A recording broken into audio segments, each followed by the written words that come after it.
భారత సైన్యంలో కొత్త రకమైన లైట్ కమాండోలైన బైరో బెటాలియన్ల ప్రవేశంతో సరిహద్దులో ఉన్న ఆధార శక్తి మరింత పెరుగుతుంది. వీటి ముఖ్య ఉద్దేశం పాక్ లేదా చైనా వంటి శత్రు ప్రాంతాల్లోకి సడన్ హై ఇంపాక్ట్ మెరుపు దాడులు చేసి స్పష్టమైన షాక్ ఇవ్వడం.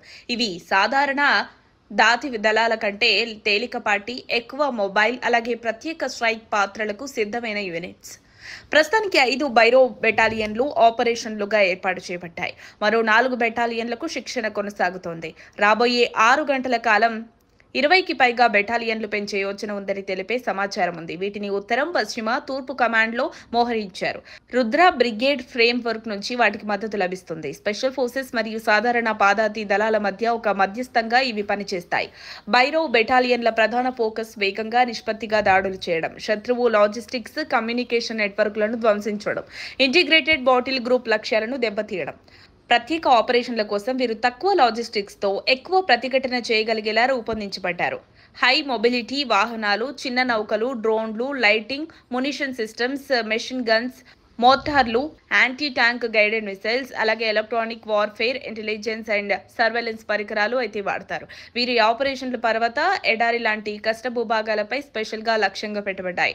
వైమానిక చొరబాట్లపై కాకుండా భూభాగాలతో నిర్దిష్టంగా నిమగ్నమవుతాయి. భావన 2016 సర్జికల్ స్ట్రైక్స్ తర్వాత మొదలై 2020లో చైనాతో ఏర్పడిన ప్రతిష్టంభన తర్వాత పూర్తి రూపంలో కమాండో యూనిట్ రూపం తీసుకుంది. ఆర్మీలో ఇంటిగ్రేటెడ్ బ్యాటిల్ గ్రూప్ ఆలోచనల నేపథ్యంలో తేలికపాటి, వేగవంతమైన స్ట్రైక్ ఫోర్స్ అవసరం గుర్తించబడింది. శిక్షణ ఫోకస్ అధునాతన ఆయుధాలు, డ్రోన్ ఆధారిత ఐఎస్ఆర్ సమన్వయ సామర్థ్యం మరియు తక్షణ నిర్ణయాత్మక చర్యలపై ఉంటాయి. బైరో బెటాలియన్లు సైన్యానికి వేగం, ఖచ్చితత్వం, ఆకస్మిక దాడుల సామర్థ్యాన్ని ఇస్తాయి. స్పెషల్ ఫోర్సెస్ పై ఎదురైన భారాన్ని తగ్గిస్తూ తక్కువ కోర్టులు కానీ అధిక ప్రభావవంతమైన ఆపరేషన్ల కోసం వినియోగించవచ్చు. ఇవి రాకతో భారత రక్షణ సంప్రదాయం స్థిర ప్రతిఘటన మోడల్ నుండి మోడరన్ టెక్నాలజీ ఆధారిత మల్టీ డొమైన్ ల్యాండ్ ఫోర్స్ దిశగా మారుతోంది. తక్కువ లాజిస్టిక్స్, త్వరిత నిర్ణయాలు, బహుళ యూనిట్లు మిలితించి వేగంగా ఆపరేట్ చేయగల సామర్థ్యం సాధ్యమవుతుంది. నిపుణుల అభిప్రాయానుసారం బైరో బెటాలియన్లు ప్రాంతీయ ఘర్షణలలో మరియు సరిహద్దుకు సమీప వ్యూహాత్మక ఆపరేషన్లలో కీలక పాత్ర పోషించడానికి సిద్ధంగా ఉన్నారు. వేగంగా శత్రువు రేఖలోకి చొచ్చుకొని లక్ష్యాలను ధ్వంసం చేయగల సామర్థ్యంతో ఇవి భారత యుద్ధ వ్యూహాన్ని మార్చే శక్తి కలిగి ఉంటాయని భావిస్తున్నారు.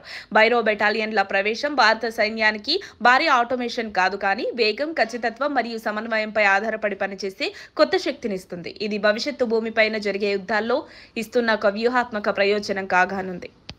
మరిన్ని అప్డేట్స్ కోసం మా కాయ్ టీవీని సబ్స్క్రైబ్ చేసుకోండి. మా వీడియో కనుక మీకు నచ్చినట్లయితే లైక్ చేయండి, షేర్ చేయండి.